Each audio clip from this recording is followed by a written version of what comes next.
આજે તો જેતપુરના મેળામાં વૈયા કે ને હરખાઈના હલવાઈ ગયા. આપણે વ્લોગ ચાલુ કર્યો ને હું જોપી રહેતે જાય છે અમે જેતપુર. કદાચ જેતપુર આપણે છે ને તો મેળો કરવા જવાનો તો સાતમ આઠમના વ્લોગ છે ને થોડોક મોડો છે તો કાંઈ મેનેજ કરી લેજો. પછી અમે આવી ગયા બધા પેલા છે ને ઠોકી દે પિક્ચર જોવા માટે વર 2 જોવા માટે આવી ગયા ને જગ્યા છે ને બધાથી બેકાર આવી હતી. સૌથી આગળ ને એમાં છે ને ખૂણાની બાજુમાં આખું ડોકું દુખવા માંડ્યું ભાઈ. પછી પિક્ચર છે ને કમ્પ્લીટ કરીને અમે લોકો છે ને નીકળી ગયા બહાર આવીને જોયું તો ભાઈ છે ને બધું કર વરસાદ પડી ગયો. બધી કર છે ને પાણી કચકાણ હતું. પછી એને ગાડી આપણે છે ને રાખીને આપણે આવી ગયા ડાયરેક્ટ છે ને મેળાની અંદર છે ને બધા દોસ્તો બધા ભેગા થઈ ગયા હતા. ના તો છે ને સ્નેપિયો ઉતરવા માંડ્યો તો ભાઈ નિખિલ છે ને સ્નેપ ઉતરવા માંડ્યો તો પછી આપણે જવાનું હતું ભાઈ રાઈડની અંદર.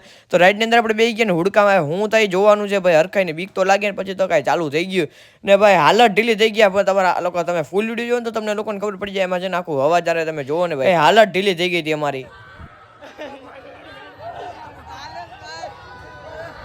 મેળો પતાવીને પછી અમે લોકો આવી ગયા છે ને નાસ્તો કરવા માટે. અમે સોપીને લોકો નાસ્તો કરી નીકળ્યા તો છે ને ધોધમાર વરસાદ ચાલુ થઈ ગયો. અને તમે ફૂલ વિડીયો જોયો ને તમને લોકોને ખબર પડશે કે અમે કેવા હેરાન થયા હતા.